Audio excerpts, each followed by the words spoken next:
एक अनुवर्त रूप में, एक महाव्रत के रूप में, एक पूर्ण रूप से, एक अल्प रूप से। एक संपूर्ण रूप से पालना होता है, एक अपूर्ण रूप से छोटा, अपनी ताकत के अनुसार पालना।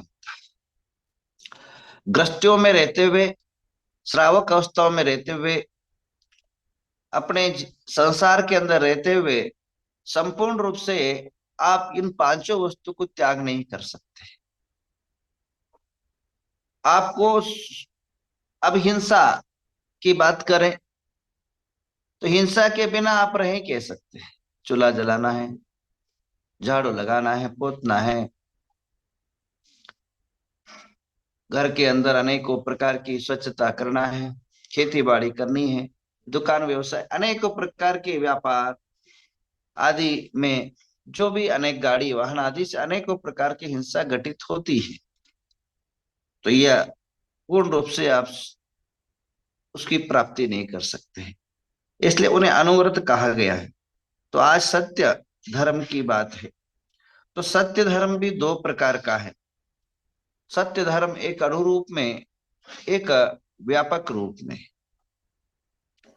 अनुरूप में सभी श्रावक पालन करें, महारूप में पूर्ण रूप से साधु लोग सत्य को स्वीकार करते हैं। सत्यम ब्रूह सत्यम वद, सत्य रूप से बोलना चाहिए, सत्य रूप से चलना चाहिए। सत्य को छिपाया नहीं जा सकता, एक न एक दिन वो प्रकट होगा। और असत्य की बुनियाद पर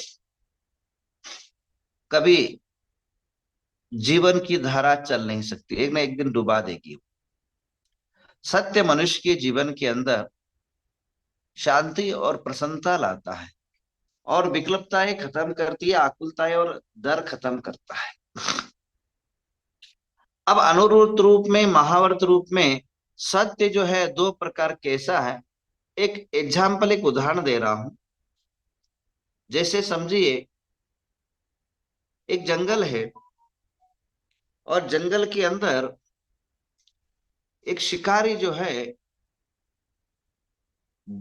धनुष बाण लेकर के एक हरिण के पीछे दौड़ता हुआ जा रहा है। हरिण आगे आगे भाग रहा है, और पीछे पीछे शिकारी भाग रहा है। आगे क्या हुआ, वहां तीन रास्ता गुजरते हैं, एक तो सीधा, एक टेढ़ा, एक मेढ़ा, एक दाया और बाया, आप समझे। वहां कोई अनुवर्ती श्रावक है, उससे पूछा गया, वह जो शिकारी था उसने पूछा कि हिरण किधर भागी। अगर वो सीधा भागी थी, अगर वो बता देता कि सीधा भागी है, तो जाकर के उसको मार डालता, हत्या कर डालता, और वो पाप हिंसा लग जाता। सत्य भी जो है हिंसा का कारक बन जाता है। तो अनुव्रत ने कहा, सीधा नहीं, इधर भागी है। तो जो सत्य हिंसा कारक हो, उसको जो है छोड़ करके असत्य भी कभी कभी अहिंसात्मक बन जाता है। तो ये अनुव्रत करेगा।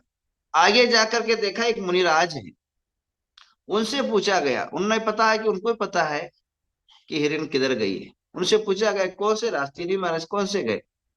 अगर मुनिराज महावर्ती है, वो मौन हो जाते हैं।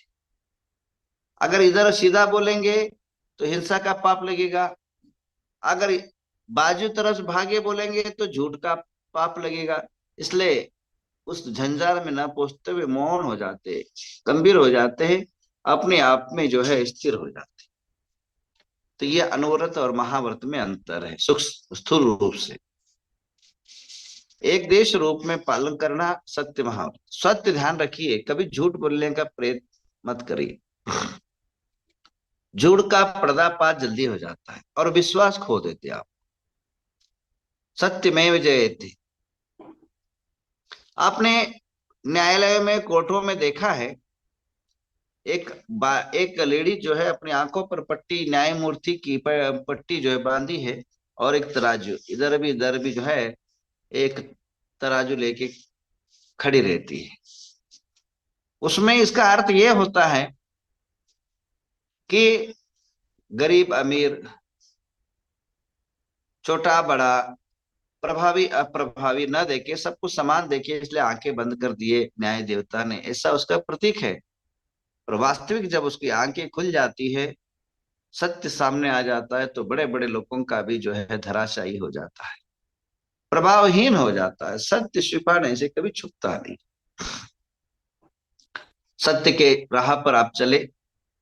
सत्य धर्म मात्र 10 लक्षण धर्मों में पूजा करने से पर्याप्त नहीं है। सत्य धर्म के अनुष्ठान आराधना करने से पर्याप्त नहीं है। मां अपने जीवन के अंदर हर समय सत्य का स्वीकार कर। एक सत्य को दबा दबाने के लिए 100 झूठ बोलना पड़ता है। एक असत्य को सिद्ध करने के लिए 100 असत्य बोलना पड़ता है, और कहीं ना कहीं लड़का जाता है, कहीं ना कहीं पकड़ा जाता है।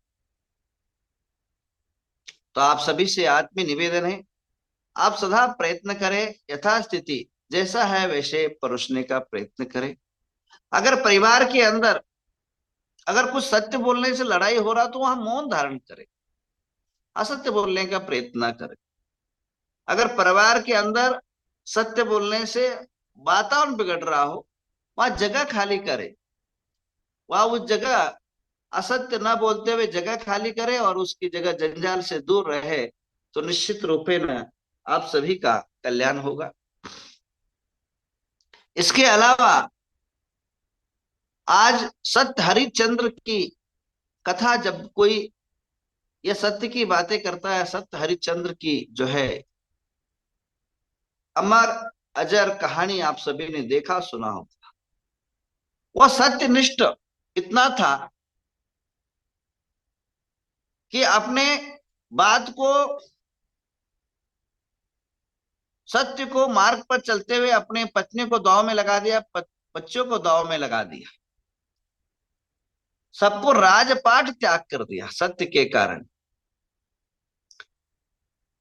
ध्यान रखिए, भगवान रामचंद्र के जो पिताजी थे दशरथ, उनके पास कोई ताकत और सामर्थ्य की कमी नहीं थी। एक महिला के कहने पर वो राम को वनवास देने की आवश्यकता नहीं थी। अगर वह चाहते थे, वह अगर मन के अंदर ठान लेते थे, तो हो सकता है कि मना कर देते, परंतु वचन दिया गया था, सत्य बात बोली गई थी।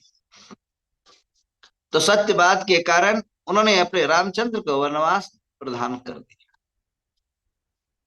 जीवन में कभी सत्य के राह पर हमेशा चलने वाले युधिष्ठिर, एक बार ऐसा प्रसंग आया,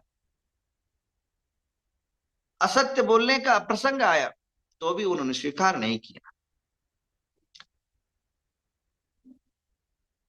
18 दिन महाभारत का युद्ध चला, और 18 दिन महाभारत के युद्ध के अंदर एक ऐसे प्रसंग आए, द्रोणाचार्य हावी हो गए और पांडवों की सेना को चित्र पित्र कर डाला, पूरे योद्धाओं को धराशायी कर डाला, किसी के कंट्रोल में नहीं आ रहे थे। और उनका ध्येय था कि युधिष्ठिर को बंदी बना करके दुर्योधन के पास ले जाना उनका एक अहम लक्ष्य हो गया था। अचानक यह बात कृष्ण को पता पड़ी। उन्हें जब तक द्रोणाचार्य वैरागी नहीं हो पाएंगे, जब तक द्रोणाचार्य इस महाभारत को त्याग नहीं पार कर पाएंगे, तब तक हमारा जीतना संभव नहीं। ये चार रति महारथी जो है, जब तक इस धरा पर रहेंगे, तब तक महाभारत का युद्ध कभी समाप्त नहीं हो सकता है। एक तरफ भीष्म, द्रोणाचार्य, कृपाचार्य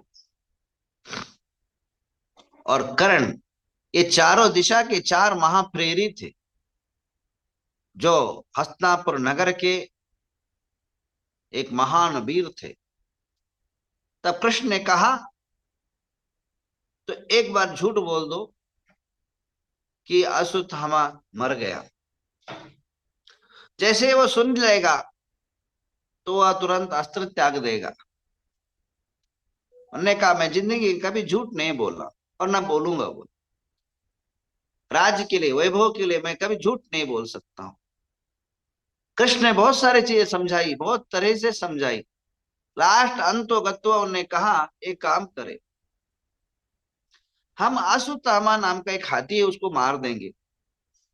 अब उतना तो बोल सकते ना, आसुतामा मर गया है, हाथी मारा या मनुष्य मारा ये नहीं पता, ऐसे बोल दो आप। मतलब झूठ को भी जो है थोड़ा सा घुमा फिरा को, सत्य को भी घुमा फिरा के बोल दो, बोला। उसने स्वीकार किया। युद्ध आरंभ हुआ, और युद्ध आरंभ होने के बाद अश्वत्थामा हाथी जो है सामने आ गया, और भीम ने जोर जोर से गदा को घुमा करके गंडस्थल पर मार डाला। जैसे गंडस्थल पर गदा का प्रहार हुआ, अश्वत्थामा नाम का हाथी वही मर गया। और ये पूर्व प्लानिंग के अनुसार सब जगह जोर जोर से ढंढोरा पीटा गया कि अश्वत्थामा मारा गया, अश्वत्थामा मारा गया, अश्वत्थामा मारा गया, अश्वत्थामा मारा गया। ये बात द्रोणाचार्य के कान में पहुंच गई। पहुंचने के बाद सबसे पूछा, पर किसी पर भी विश्वास नहीं था उसको। अक्षुण्य सेना पर किसी पर विश्वास नहीं था, न कृष्ण पर, न अर्जुन पर, न द्रोणाचार्य के अटूट निकटवर्ती कृपाचार्य पर मात्र विश्वास था।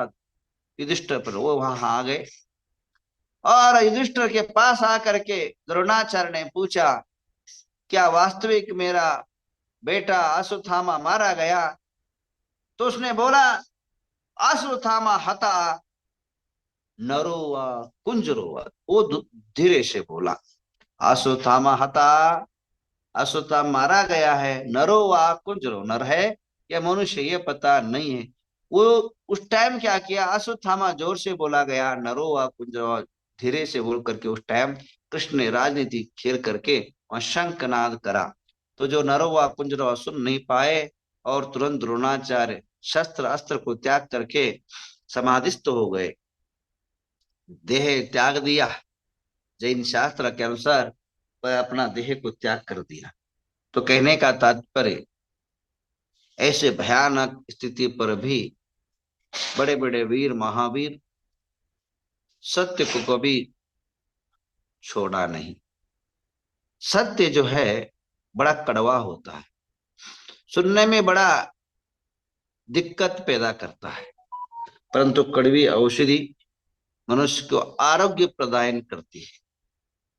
सत्य बोलना जितना कठिन है, सत्य राह पर चलना भी बहुत कठिन है।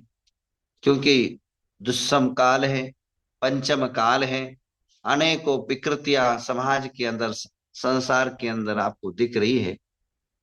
तो इसलिए जो है